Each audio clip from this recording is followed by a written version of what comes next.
আসসালামু আলাইকুম। নামাজ পড়ে আসলাম, মসজিদ জুমার নামাজ। নামাজ পড়তে গিয়ে দেখলাম মুসলমানরা মসজিদ নামাজ পড়তে যায়, সবাই আমরা যাই। তো নামাজ পড়তে যাওয়ার পরে যারা আগে যায় তা আগে বসে, যারা পরে যায় পরে বসে। কিন্তু কিছু লোক পিছন থেকে মানুষের কানদের উপর পা দিয়ে অনেক মানুষকে ডেঙ্গিয়ে সামনে যাওয়ার চেষ্টা করে। এই যে একটা বেয়াদবি, মসজিদের আদব সম্পর্কে জ্ঞান না থাকার কারণে এই বেয়াদবি করছে।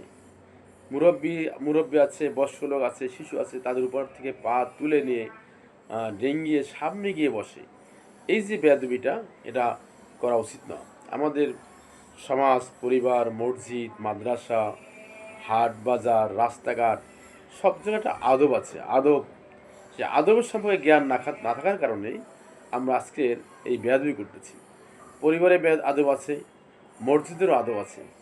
কখন ডান পা দিয়ে ঢুকতে হবে, কখন কীভাবে বসতে হবে, হ্যাঁ, কাউকে ডেঙ্গিয়ে যাওয়া যাবে না, জোরে সে কথা বলা যাবে না।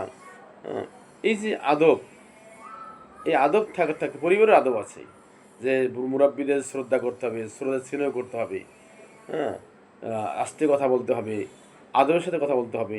এইগুলো আমাদের জ্ঞান থাকা দরকার। প্রতিটা পরিবার, প্রতিটা সমাজ, মসজিদে এবং ইমাম সাহেবেরাও যদি এই মসজিদ আদর্শকে বয়ান করেন মাঝে মাঝে, তাহলে হয়তো আমাদের জ্ঞানটা হবে। কিন্তু আমরা তারপর দেখছি অনেক লোক ক্ষমতার প্রতিপত্তি, তার ব্যক্তিত্ব দেখিয়ে পিছনে মানুষকে পিছনে ফেলে সামনে গিয়ে বসার চেষ্টা করে।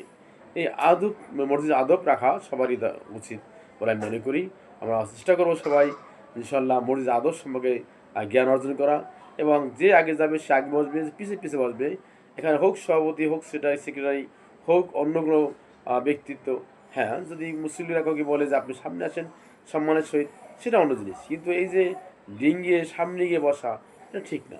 সবাইকে ধন্যবাদ। আসসালামু আলাইকুম।